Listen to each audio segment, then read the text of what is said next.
Net migration নিশ্চিত করার জন্য ইউকে গভর্নমেন্ট একটা হোয়াইট পেপার প্রকাশ করেছে এবং এটা পার্লামেন্টে জমা দেওয়া হয়েছে, যেটি শিগগিরই তারা ইমিগ্রেশন পলিসি হিসেবে কবে থেকে এটা বাস্তবায়ন হবে তার একটা ডেডলাইন ঘোষণা করবে। এই হোয়াইট পেপারে মূলত বেশ কয়েকটি গুরুত্বপূর্ণ বিষয় উল্লেখ করা হয়েছে, যেখানে বলতে পারেন যে ইমিগ্রেশন সিস্টেমকে আরও বেশি হার্ডলাইন বা কঠিনতর করছে। যেমন ধরেন, প্রথমত 5 বছর রুটে যে সেটেলমেন্টের বিষয়টি রয়েছে, যেমন ওয়ার্ক পারমিটে এবং অন্যান্য সেক্টরে, সেখানে এটাকে 10 বছরে নেওয়া হচ্ছে। এবং সেখানে বলা হচ্ছে যে এই 10 বছর রুটে, যেমন আগে স্টুডেন্টরা 10 বছর রুটে সেটেলমেন্ট পেত, এখন যারা স্কিল্ড ওয়ার্কারে আসবে, কেয়ার ওয়ার্কারে যারা বা অন্যান্য স্কিল্ড ওয়ার্কার রুটে যারা আসবে, তাদের জন্য 10 ইয়ার্স রুটে এখন সেটেলমেন্ট হবে। সেখানে একটা অপশন রাখা হবে যে যারা এক্সেপশনাল ট্যালেন্ট অথবা যারা পয়েন্ট বেস সিস্টেমে হয়তো 10 বছরের আগেই তারা সুনির্দিষ্ট পয়েন্ট অর্জন করবে, তখন হয়তো তাদেরকে আগেই সেটেলমেন্ট দেওয়া হবে। তবে এটাকে জেনারেলি 10 ইয়ার্স রুটে নেওয়ার কথা বলা হচ্ছে। তার মানে 5 বছরের যে রুটটি স্কিল্ড ওয়ার্কারে রয়েছে এবং অন্যান্য ক্যাটাগরিতে অ্যাকসেপ্ট আপনার স্পাউস ভিসা এবং রিফিউজি স্ট্যাটাস, এই দুইটা বাদ দিলে অন্য সবগুলো এখন 10 ইয়ার্স রুটে চলে যাবে।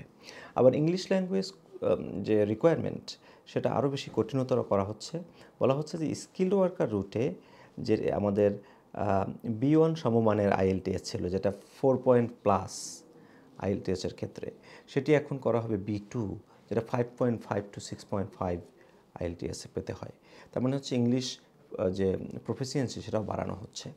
আবার যারা স্কিল্ড ওয়ার্কার ভিসায় দেশে আসবেন অথবা স্টুডেন্ট ভিসায় আসবেন, তাদের জন্য বলা হচ্ছে যে তাদের ডিপেন্ডেন্টদের জন্য ইংলিশ ল্যাঙ্গুয়েজ টেস্ট লাগবে এবং সেটি সর্বনিম্ন যেটি A1 ইংলিশ ল্যাঙ্গুয়েজ টেস্ট, সেটা পাশ করে আসতে হবে। তার মানে আপনি আগে যে গণহারে ডিপেন্ডেন্ট আসতে পারতো স্কিল্ড ওয়ার্কারদের অথবা স্টুডেন্টদের, সেটা কিন্তু এখন ইংলিশ ল্যাঙ্গুয়েজ টেস্ট না থাকলে পারবে না।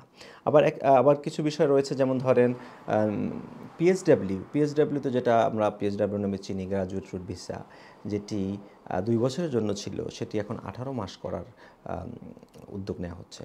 এবং এভাবে কেয়ার ভিসা ইউকের বাইরে থেকে সম্পূর্ণভাবে বন্ধ করার যে বিষয়টি আমরা আগে বলেছিলাম, সেটি তারা এই সুনির্দিষ্ট ডেডলাইন ঘোষণা করবে এই হোয়াইট পেপারকে ফলো করে। এবং স্কিলস আপনার ইমিগ্রেশন স্কিল চার্জ, মানে হচ্ছে যখন কস ইস্যু করা হয় তখন একটা চার্জ দিতে হয় এভরি ইয়ার, সেটাকে এখন 32% বাড়ানো হবে।